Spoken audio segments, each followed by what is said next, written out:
요즘 젊은이들이 하는 말 중에 갓생이란 말이 있습니다. 갓생. 인생이 아니고 갓생이다. 들어보셨습니까? 갓이 신, 하나님 이런 뜻이잖아요. 신처럼 완벽하고 부지런한 인생을 살겠다. 그게 갓생산다 라는 말이에요. 비슷한 개념으로 미라클 모닝이 있지요. 기적의 아침.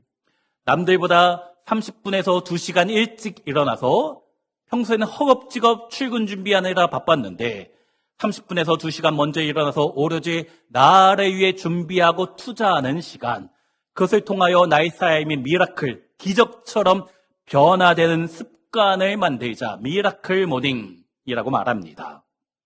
그래서 새벽 5시에 일어나서 독서하고 운동하고 영어 공부하고 아메리카노 한 잔 우아하게 마시는 그런 유튜브 영상 보면서 나도 저렇게 살아야지 다짐하잖아요. 그 영상 보는 시간이 새벽 2시라는 게 문제. 새벽 2시에 유튜브 보면서 내가 갓생 살아야지, 미라클 모닝 해야지. 언제부터요? 내일부터. 차라리 그 시간에 일찍 자고 실천해야 되잖아요. 우리가 어떻게 살아야 되는지 알기는 알지만 실천하지 못하는 것, 그것이 우리의 모습이다. 그런데 오늘 본문에서 하나님께서 우리에게 아주 작은 생명체에게 가서 지혜가 무엇인지 배워야 된다. 개미에게 찾아가라. 자, 개미는 스마트폰도 없고 유튜브도 없고 갓생 플래너, 갓생 일기장도 없는데 수천 년째 이런 갓생을 살고 있습니다. 그 개미의 비밀이 무엇인가? 1990년대 초반에 선풍적인 인기를 누린 책이 있습니다. 기억나십니까? 베르나르 베르베르의 개미라는 장편 소설이에요. 자, 이 작가가 이 개미 사회를 정말 연구 많이 해서 또 정밀하게 이 책에서 묘사하면서 인간 사회와 개미 사회를 비교하였습니다. 인간 사회가 가진 탐욕, 불의, 자기중심 그런 것을 통해서 인간 문명의 허술함과 교만을 보여준 것이에요. 이 책의 결론이 인간이 스스로 지혜롭다 하지만 만물의 영장이다 하지만 가장 작은 생명체인 개미에게 좀 배울 필요가 있다. 아마도 이 작가 베르나르가 프랑스 사람이긴 하지만 유대계 프랑스 사람이라서 이 잠언 6장의 오늘 본문의 말씀을 잘 알았을 것입니다. 오늘 말씀을 생각하면 이 소설을 기록했을 것 같습니다. 자, 오늘 설교 제목을 하나님 앞에서로 정했어요. 자, 지난 우리 말씀 사경의 주제였지요. 하나님 앞에서를 라틴어로 하면 코람데오. 종교개혁자 칼빈이 그렇게 강조하던 코람데오, 하나님 앞에서. 오늘 본문을 통해서 우리가 개미에게 배워야 되는 것이 무엇인가? 단순히 부지런히 살아야 된다, 그 정도가 아닙니다. 그리고 도덕 강의가 아니에요. 처세술이나 성공 비법, 세상에서 말하는 성공 비법에 대한 이야기가 아닙니다. 예수 믿는 자로서, 구원받은 자로서 하나님 앞에서 어떻게 살아야 되는가는 신앙적인 문제입니다. 자, 그러므로 오늘 말씀을 통하여 하나님 앞에서 바르게 서는 우리 모든 성도님들 되시기를 주의 이름으로 축원합니다. 자, 오늘 보면 잠언은 솔로몬 왕이 기록한 성경이지요. 사람으로서 왕, 가장 높은 자리에 올랐던 그가 인생의 수많은 경험과 또 하나님이 주신 지혜를 가지고 자녀들에게 또 오늘날 우리에게 권면하는 것이에요. 이상하게도 인간 스승이나 위인 같은 이들에게 본받아야 된다라고 하지 않고 아주 작은 눈에 잘 보이지도 않는 개미에게 가서 배워야 된다. 자, 우리 6절 말씀 함께 읽습니다. 게으른 자여 개미에게 가서 그 하는 것을 보고 지혜를 얻으라. 하나님께서 왜 영적인 존재인 우리에게, 그것도 하나님의 형상으로 지음받은 우리 인간에게 저 땅바닥을 기어다니는 정말 보잘것없는 개미에게 가서 지혜를 배우라 말씀하시는가? 인간이 죄를 지은 이후에 타락하게 되었지요. 타락한 이후에 인간은 하나님이 우리 마음속에 심어주신 창조 질서와 성실함을 잃어버린 것이에요. 도리어 미물인 개미가 하나님이 주신 창조의 법칙에 순종하며 성실하게 살아가기 때문에 영물인 인간은 게으름과 나태함 가운데 빠져 자신을 망가뜨리고 있으니 저 개미에게 가서 배우라. 자, 그러면서 무엇이라는가? 게으른 자요 말씀합니다. 게으른 자요. 자, 게으른 것이 무엇일까? 우리 성경 원어적인 의미로는 뒤로 물러서다, 거부하다라는 뜻입니다. 즉 해야 할 것이 무엇인지 알면서도 의도적으로 회피하는 것이에요. 이건 능력의 문제가 아니라 의지의 문제이고 죄의 문제입니다. 죄와 연결되는 것이에요. 그런데 게으른 자여 하면서 이 나쁜 놈아 하나님 욕하지만은 않으셔요. 가서 개미에게 지혜를 배우라. 책망하지만 도리어 권면하는 것, 이것이 은혜입니다. 하나님은 우리가 게으른 중에 있을 때에도 여전히 포기하지 않으시고 가르쳐주고 싶으신 것이에요. 이것이 은혜입니다. 자, 그러면서 무엇을 배워야 되는가? 첫 번째가 7절입니다. 개미는 두령도 없고 감독자도 없고 통치자도 없으되. 자, 개미의 첫 번째 특징, 그들을 억압하거나 감시하거나 명령하는 존재가 없다는 것이에요. 개미 세계에서 눈에 불을 켜고 이래라 움직여라 하는 작업 반장이 없는 것입니다. 아무도 보고서를 요구하지 않고 열심히 안 하면 월급 깎는다, 그런 사람도 없어요. 협박하지도 않아요. 그럼에도 불구하고 개미는 열심히 성실하게 일하는 것이지요. 누가 보든 안 보든 자기에게 주어진 일을 묵묵히 해가는 것입니다. 누군가의 강요나 압력에 의해서 마지못해 움직이는 것이 아니고 자기 내면에 심겨진 창조의 법칙을 따라 자발적으로 움직이는 것이에요. 바로 하나님 앞에서 열심히 살아가는 것입니다. 이것이 바로 우리가 회복해야 될 참된 지혜이다. 자, 게으른 사람의 특징이 무엇일까? 제가 3가지 정도 생각해 봤습니다. 첫째, 보는 사람이 있어야 움직여요. 직장 상사가 볼 때는 열심히 일하는 척 하다가 상사가 한눈 팔면 딴짓 하잖아요.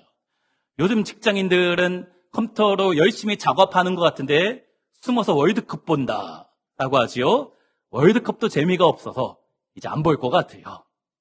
두 번째, 억지로 시켜야 겨우 행동에 옮깁니다. 사실 개미만도 못한 모습이에요. 세 번째, 그러면서 핑계는 자예요. 특히 남 탓하는 거예요.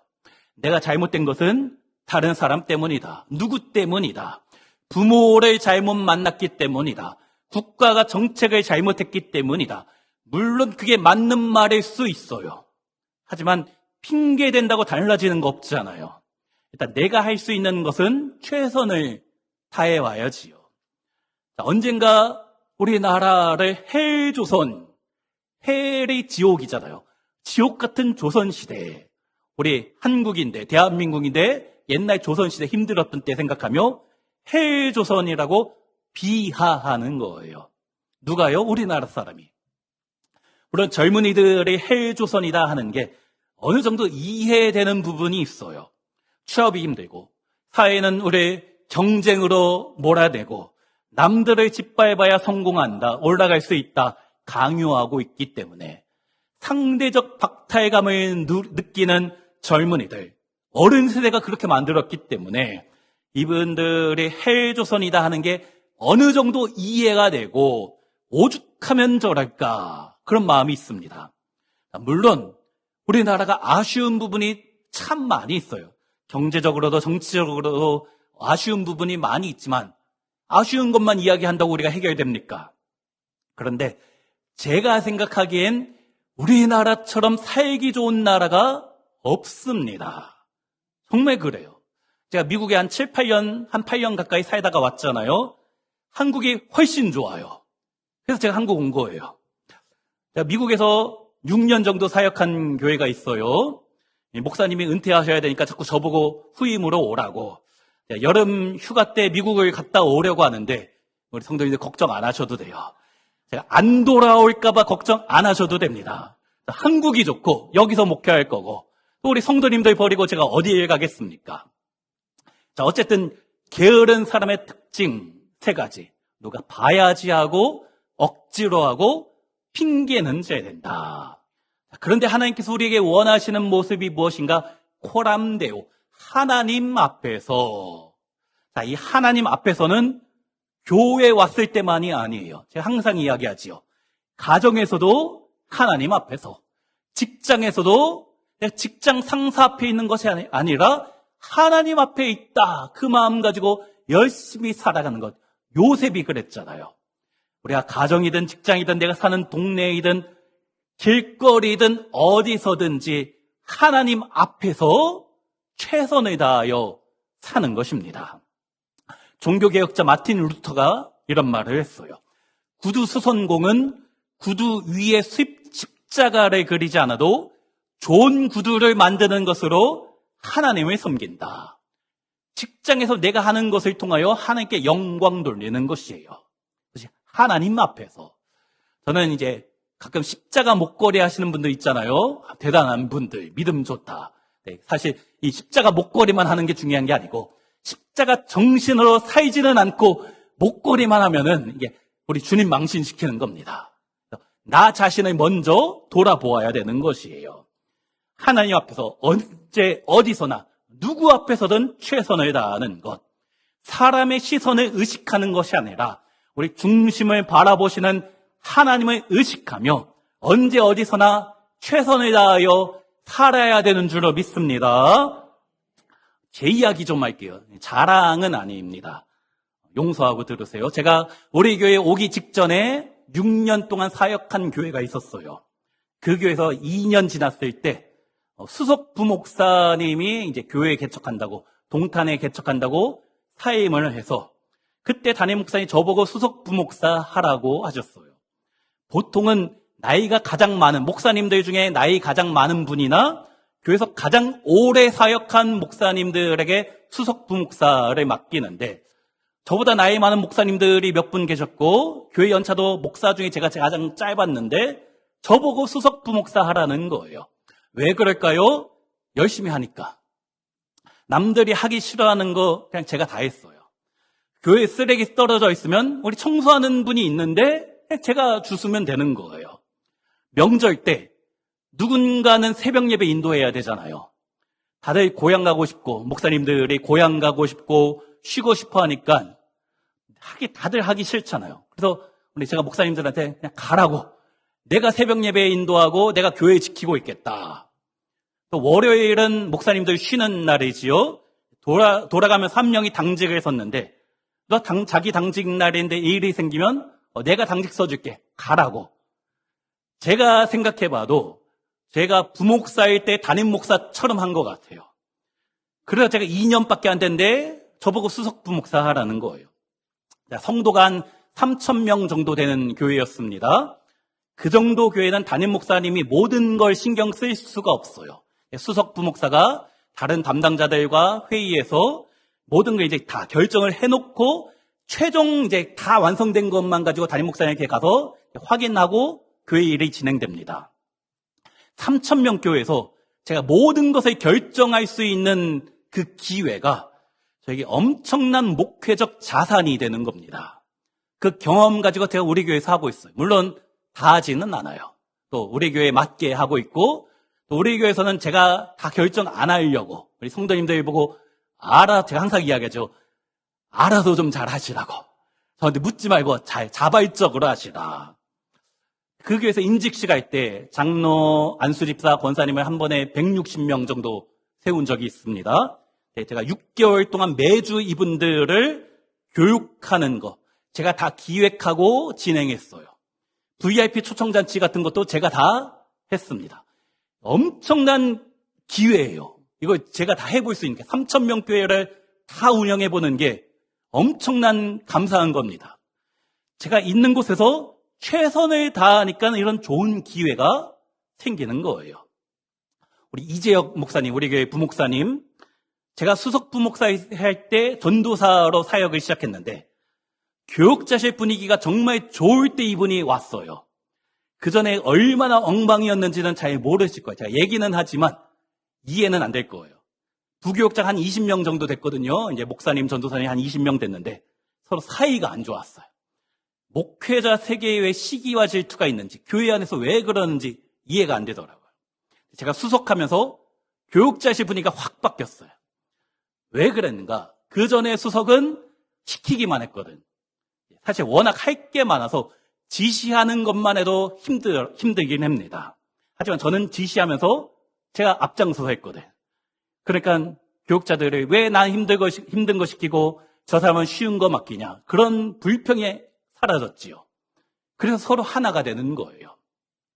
또 거기서 제가 수석 부목사로 열심히 하니까 우리 빛과 소원교회 담임 목사로 오게 된 겁니다.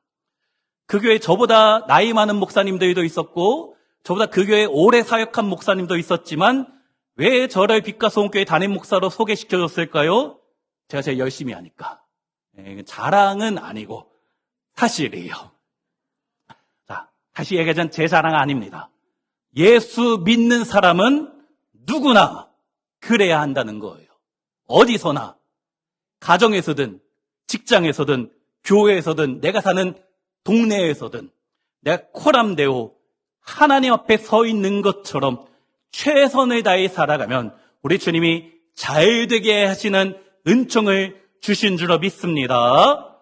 골로새서 3장 22절과 23절 같이 한번 읽어볼까요? 종들아,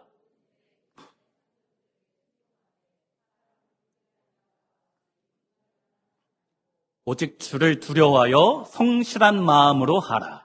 무슨 일을 하든지 마음을 다하여 주께 하듯 하고 사람에게 하듯 하지 말라.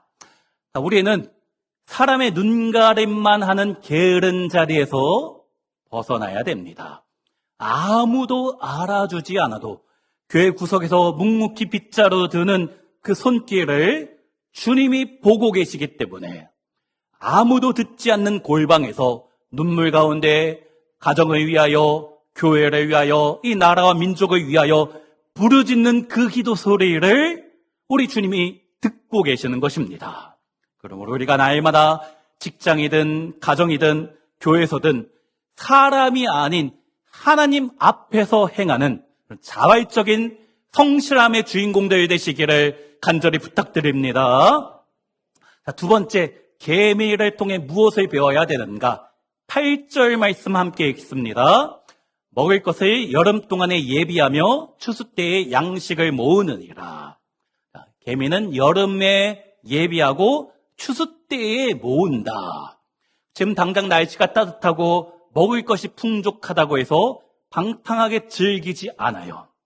반드시 다가올 인생의 춥고 배고픈 겨울이 있다는 것을 알기 때문에 지금 주어진 기회의 때가, 지금 주어진 은혜의 때가 영원하지 않다는 것을 본능적으로 아는 것입니다.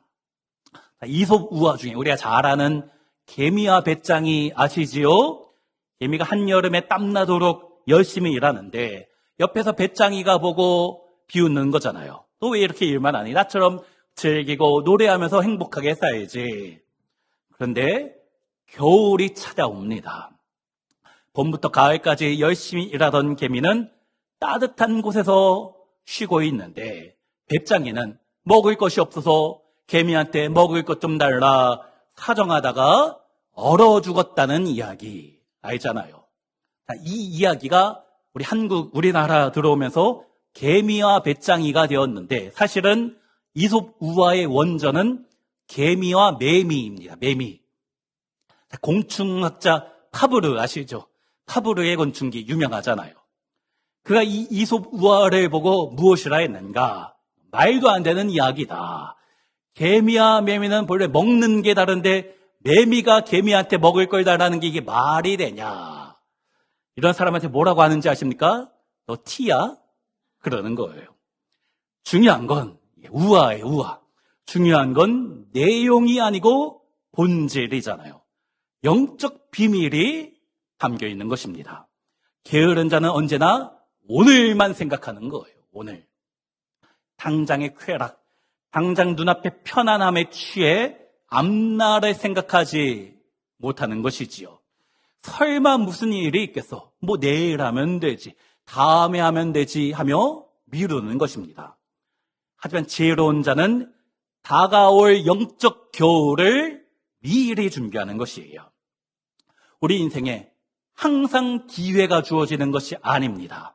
전도서 3장 1절에 범사에 기한이 있고 천하만사가 다 때가 있나니, 은혜 받을 때가 있고 헌신할 수 있는 때가 있고 기도할 수 있는 때가 있습니다.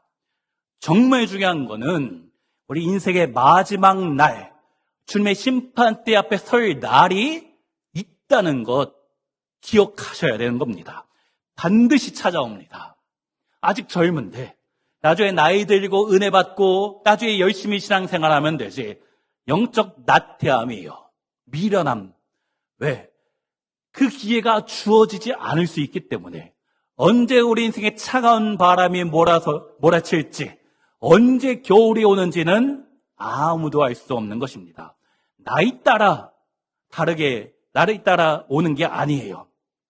우리 육신의 건강이 영원하지 않습니다. 건강할 때 예배 드려야 되고, 건강할 때 주님 몸된 교회 위하여 섬겨야 되는 것이에요. 물질이 항상 풍족할 것 같습니까? 아니에요. 물질이 있을 때 하나님 나라 위에 심어야 됩니다. 그래야 30배, 60배, 100배의 결실을 맺을 수 있는 것이지요. 기도의 문이 항상 열려 있고, 그렇지 않아요. 내 목소리가 나올 때 주님 앞에 나와 부르짖어 기도해야 되는 것. 나중에는 기도하고 싶어도 나오지 않을 때가 있어요.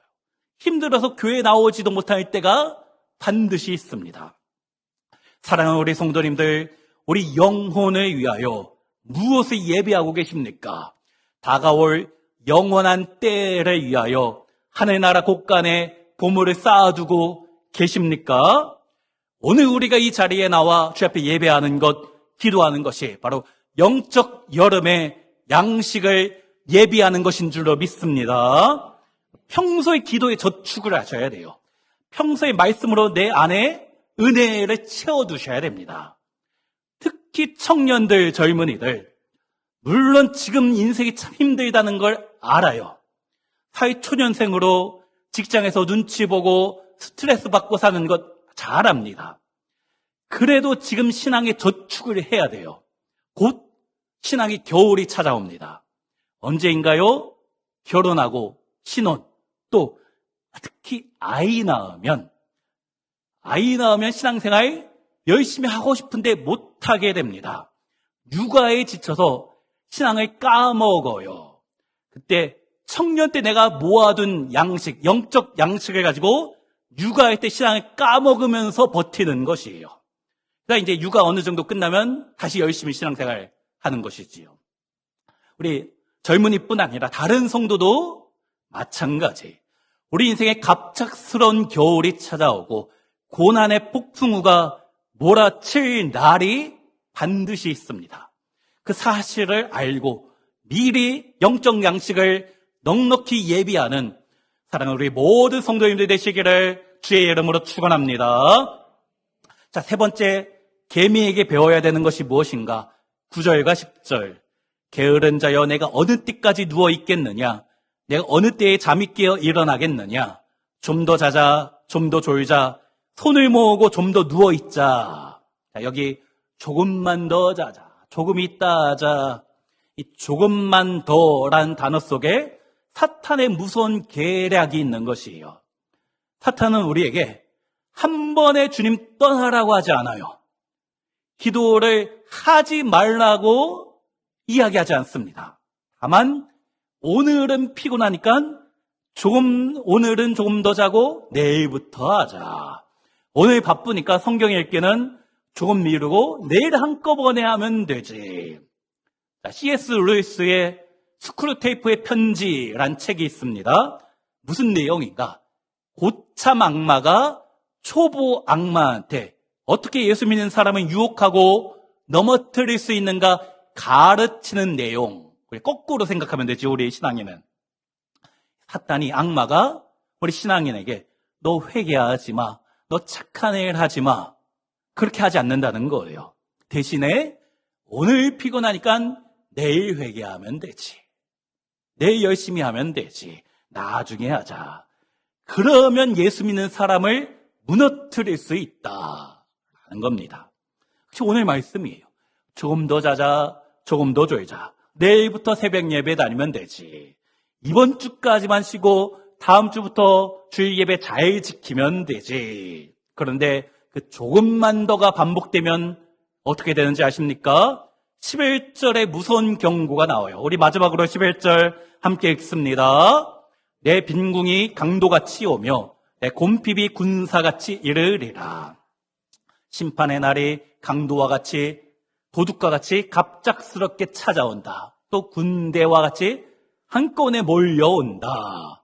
도둑이 예고 없이 찾아와서 자고 있는 사리에 소리 소문 없이 싹 쓸어가는 거예요. 나중에 하자, 조금 있다 하자 하는 나태함에 빠지면 우리 인생의 영적이고 육적인 파산이 찾아온다. 그래서 요한계시록 16장 15절에 보라, 내가 도둑같이 오리니 누구든지 끼어 자기 옷을 지켜 벌거벗고 다니지 아니하며 자기의 부끄러움을 보이지 아니하는 자는 복이 있도다. 무슨 말씀입니까? 언제 심판의 날이 찾아올지 모른다는 거예요. 나중에 여유되고 나중에 시간이 있으면 예수 믿지, 그러다 영원한 기회를 놓칠 수 있다는 것입니다. 그러므로 오늘 우리가 부끄럽지 않게 하나님 앞에서 살아가는 성도님들이 되시기를 간절히 부탁드립니다. 오늘 말씀은 개미처럼 부지런하자, 그런 도덕 이야기가 아니라고 했어요. 세상의 성공 비법이 아닙니다. 오늘 말씀의 핵심은 왜 우리가 개미처럼 부지런해야 되는가? 왜 우리가 앞날을 준비해야 되는가?